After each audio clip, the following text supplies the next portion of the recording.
ఎందుకండి బాబు ఇప్పుడు దీనికోసం అని.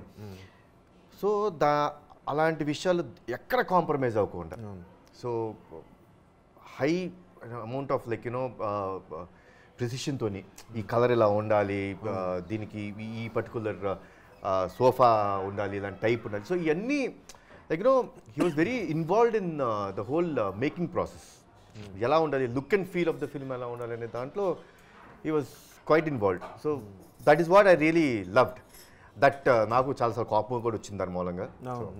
ఆయన ఇక్కడే చేద్దాం అంటే వద్దు మనం అలా కూడా కాదు, ఒక ఇన్సిడెంట్ జరిగింది.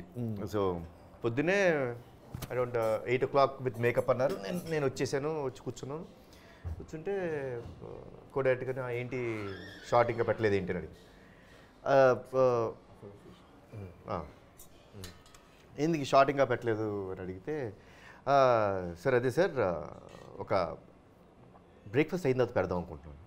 అదేంటి 8 o'clock కాల్ షీట్ చెప్పారు, మళ్ళీ బ్రేక్ఫాస్ట్ అయిన తర్వాత ఏంటని, చిన్న డిలే సార్ సెట్ వర్క్ అని. Okay that's fine. 9 o'clock అయింది, ఏంటి షార్ట్ రాలేదు అంటే, కోడైటర్ రామారావు గారు తెలిసిందిగా, ఆయన యాటిట్యూడ్ తెలిసిందేగా, అసలు పాట్ బాయిలర్ లాగా అరుస్తుంటాడు ఆయన.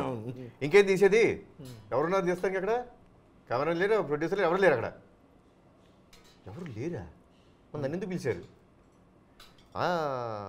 లేదు సెట్ చాలా బాగా రావాలంట, అందరు కారైకుడికి పోయారు.